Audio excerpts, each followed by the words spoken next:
Hi guys, welcome back to my YouTube channel. Today I'm going to be sharing with you how you can use influencer marketing to grow your brand awareness and visibility and to reach new audiences on your different social media platforms. Just before I get right in, you have to know that one of the greatest benefits of using influencer marketing, regardless of where you are right now in your business, whether you're a small business owner, a medium-sized business owner, or a big business, is credibility.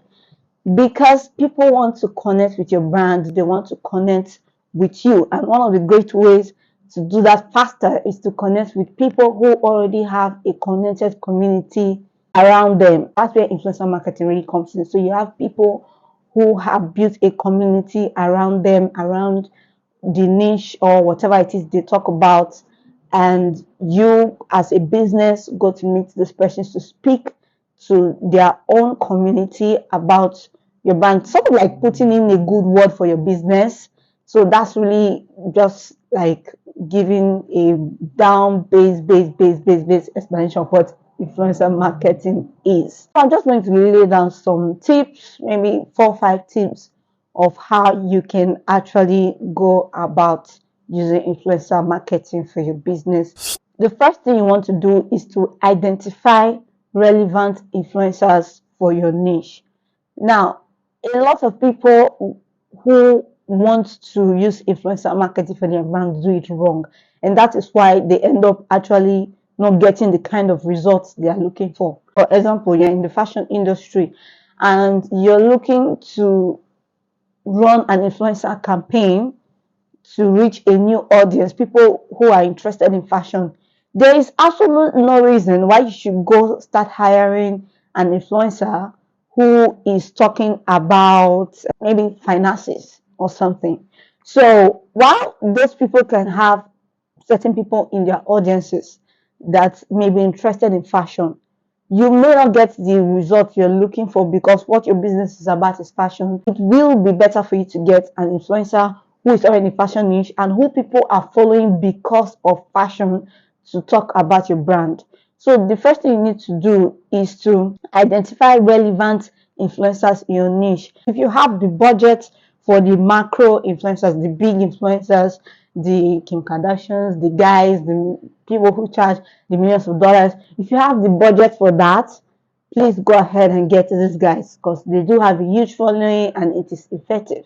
But if you do not, it is okay to work with smaller micro-sized influencers. In fact, it is actually very effective, and some bigger brands are beginning to use micro influencers because that niche down community, that connection that those little packets of influencers have with their audience that they're just growing have been seen to be effective in some campaigns, and so some people, even some larger companies, are beginning to buy into it. So it is totally okay as a small or mid-sized business owner for you to get smaller influencers. There are third-party platforms where you can find micro influencers who are offering their services. Some of them are starting out as just UGC influencers, meaning they are starting out as just UGC content creators, that's user generated content creators. Some of them charge a certain fee for it, while others just ask for your product to create the content for you. Now, before you do this, you want to make sure whoever it is you're checking out, you want to make sure they have an engaged community, you want to make sure they're in your niche,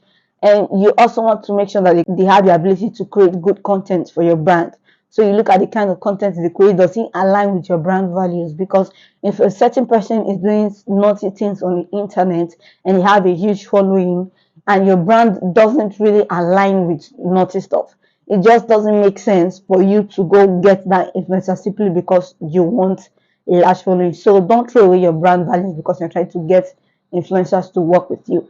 Another tip here under, which is like 1B, is to look within your community for micro influencers. There are some people who are already following your brand that may have a good following and an engaged following. Chances are these people have people or friends or a community, no matter how small, even if it's just in the 3,000, 2,000, 5,000 range. Chances are these persons have people of like mind who are following them. This is why it is important to look at their engagement rate. So if you see the engagement rate for these persons are good, and they have people who are already following them, even if they don't have 1,000 followers, you can actually contact them to work with them to just that UGC kind of influencer, like create user generated content, because they're already your customers, they're already buying into what you're doing. So it will be very exciting for such persons to create content for you and share it with their community. So that's a great way as a small business owner or a medium-sized business owner to actually use influencer marketing on a budget. Or you can look at other influencers in your niche who may not necessarily be following you to create content for you and share with their community to increase your brand visibility. This leads up to point 2, building a relationship first with your influencers. Now, while it is okay to reach out to them and say, oh, I want to pay some amount to create this content for me and share it with your community, that is great, but you want to offer your influencers value. You want to connect with these people. These people are going to be talking about your brand, so you don't want them to feel alienated from your brand. One of the ways you can go about this is to engage with their content, to make meaningful comments on their pages, to DM them, to just talk about like what they love about what they do, to just to connect. Not like you have to be like make dry conversations if you're not a very conversating person. This is something your social media manager should be able to do for you. So just to connect with them, to keep them engaged, this is going to really help in helping them talk about your brand authentically, because if they feel connected to you, even if it's just a job to them, or even if it's just business to them, it's going to help them come out more real when they start creating the content that your brand want to use for either as an ad or as a campaign online. The third thing you want to do is to work with them to create a campaign that aligns with your goals and resonates with your target audience. Like I said before, you do not want to go give your brand products or invite an influencer who is going to create a campaign or a content that is not going to align with your brand. So that's where that relationship building comes and becomes very important, because if you have a relationship with them and you build a sort of rapport with them, you can talk freely about your brand and they can come up with ideas of how best, from their own perspective or from their own unique style, they can showcase your brand in the best light to your audience. So you want to make sure whatever content you're creating for your campaign is going to be something that's going to resonate with your audience. It can be funny, it can be strict, it can just be about the product, it can just be about them introducing your brand to their community, or talking about your product, or talking about their relationship with you. Whatever creative way they think of to show your brand in the best light, you just want to make sure it is resonating with what it is your business goals are and what it is that your audience actually like to see. The fourth thing you want to do is to set clear expectations for your influencers. Of course, there are going to be contracts and all those things involved, but you want to make sure you're setting clear goals verbally with them. This is very important because I've worked in influencer marketing campaigns and I've noticed that if you do not set clear verbal expectations and written expectations for your influencers, they may not really know exactly what you're looking to achieve from the campaign or from the partnership between your brand and their business. So they could end up doing something that, or putting a call to action, or creating a kind of content that isn't going to help you get your results. So you need to set your clear expectations, and you also need to set what the terms are in terms of disclosure of content, or how far you want them to go with the kind of content that they create. This is especially important if you are in a niche like the medical field, where there are a lot of restrictions when it comes to advertising and marketing public.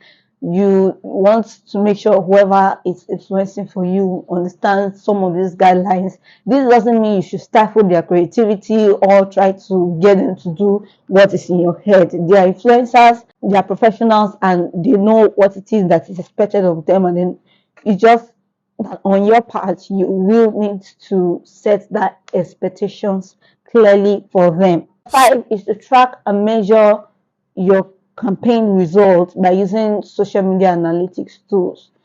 Now, if you have a website, this is going to be pretty easy to do, because on the website, you can basically check your website analytics, especially if you use platforms like Squarespace and Whisk.com.